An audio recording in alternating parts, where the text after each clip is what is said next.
હવે એનું પાલન કરવાનું છે, પોલીસનું કામ કરવા દેવાનું છે અને પોલીસે આપણાને બાંયધરી આપી છે કે મહેશભાઈને પોલીસની ગાડીથી નીચે નહીં ઉતારે.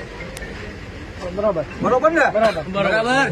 મહેશભાઈને પોલીસની ગાડીથી નીચે ના ઉતારે તો આપણે કોઈનો વિરોધ કરવાની આપણે જરૂર નથી. આપણી માંગણી એ જ છે કે ખરેખર જે પોલીસને પણ હેરાન કરવામાં આવે છે, સરકાર દ્વારા હેરાન ન કરવામાં આવે ને આવા વાહિયાત ફરિયાદોમાં રિકન્સ્ટ્રક્શનના નામે કોઈ બદનામી ન કરવામાં આવે. આપણને ડીવાયએસપી સાહેબે બાંહેધરી આપી છે કે આવું ખરેખર કાંઈ કરવાના નથી. ઘટના બની છે, ઘટનાના પંચનામાના ભાગરૂપે અમારે ત્યાં સ્થળ ઉપર જવું પડે છે. આ પ્રોસેસનો એક ભાગ છે. આ દરમિયાન મહેશભાઈને કે એમના જે બંને ભાઈઓ છે આ ફરિયાદની અંદર ઇન્વોલ્વ, એમને પોલીસની ગાડીથી નીચે ઉતારવામાં નહીં આવે. અને અહીંયાથી આપણે પોલીસને બાંહેધરી આપી છે કે ખરેખર આવું થશે તો અમે આમાંથી કોઈ પણ એક ભાઈ, કોઈ પણ એક બેન, કોઈ એક અવાજે નહીં કરીએ.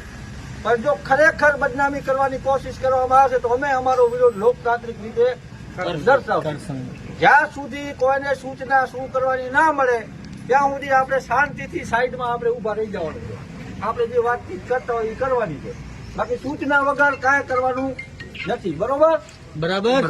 આપણી જે માંગ હતી કે આવું ન કરવામાં આવે એમાં પોલીસ પ્રશાસન એગ્રી થયું છે, એમાં આપણે એમનો આભાર વ્યક્ત કરીએ છીએ. અને અમે જાણીએ છીએ કે ક્યાંક ને ક્યાંક પોલીસે દબાયેલ છે. સરકાર કોઈની કાયમી રહી નથી અને આમની નહીં રહે ત્યારે પોલીસને આપણે સ્વતંત્રતા આપી, એ પોલીસને આશ્વાસન આપ્યું છે. હજી ખરેખર કામ થવું જોઈએ બંધારણની રીતે, એ કામ અમે કરવા દે છીએ. અમે દબાવશી નહીં કોઈ પોલીસને, કોઈ અધિકારીને નહીં દબાવી. અત્યારે અધિકારીઓ આપણને આશ્વાસન આપ્યું છે એ પ્રમાણે વર્તન કરે તો આપણે જે અહીંયા તમને સૂચના આપી છે આપણે એવું જ વર્તન કરવાનું છે. બરોબર ને? બરાબર.